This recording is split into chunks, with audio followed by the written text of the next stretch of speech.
আসসালামু আলাইকুম রহমতুল্লাহি ওয়া বারাকাতুহু। আমরা গত পর্বে 20 নং পৃষ্ঠার অর্ধেক দেখেছিলাম।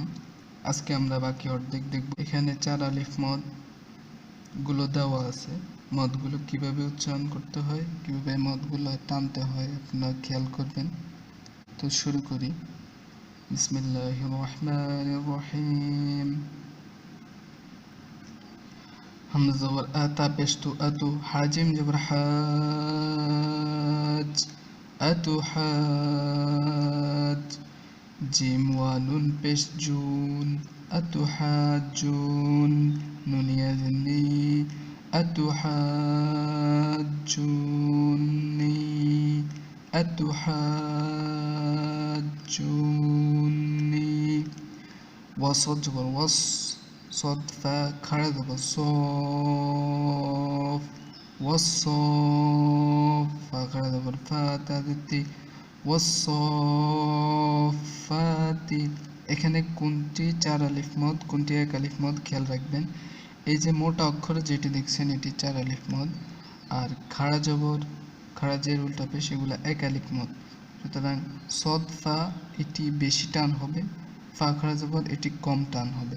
ওয়াসসাফাতি ফা জবর ফা হামজা ইফা ইদাল আলিফ জবর জা ফাইদা জিম আলিফ জবর জা ফাইদা জা হামজা জবর আ ফাইদা জা তা তা তিত ফাইদা জা তিত তদ মিম জবর ত মিম জবর তম ফাইদা জা الطام ميم زبر ما لم تشتل فإذا جاءت الطامة كبا بشكب را خرج بالرا فإذا جاءت الطامة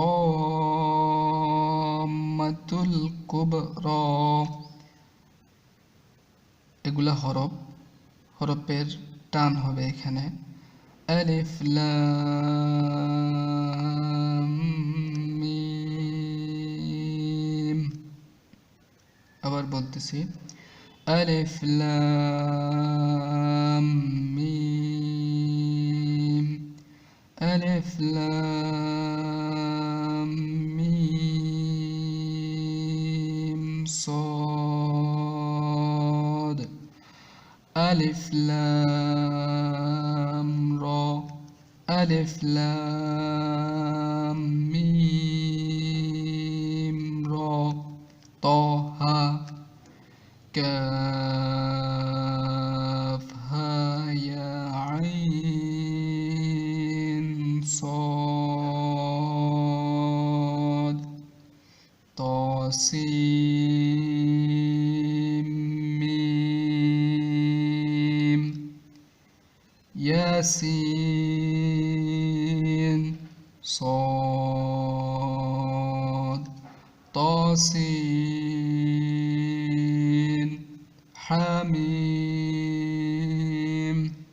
عين سين قاف قاف নুন। এগুলা কোনটা কোন মদ ইনশাআল্লাহ আগামী ক্লাসগুলোতে বিস্তারিত বর্ণনা করা হবে। আপনারা এখন বানান শিখার ক্ষেত্রে যত সহজ করে যত সংক্ষেপে শিখে নিতে পারেন ততই ভালো, কারণ মদ কায়দা কানুন এগুলো আপনারা অনেকে মনে রাখতে পারেন না, সেই জন্য আপনারা এইভাবে শেখার চেষ্টা করুন। আর যদি কেউ শিখতে চান ইনশাআল্লাহ আমরা আগামী টিউটোরিয়ালে এই মদগুলো সম্পর্কে বিস্তারিত আলোচনা করব ইনশাআল্লাহ তাআলা। আজকে এই পর্যন্তই। আসসালামু আলাইকুম রহমতুল্লাহ।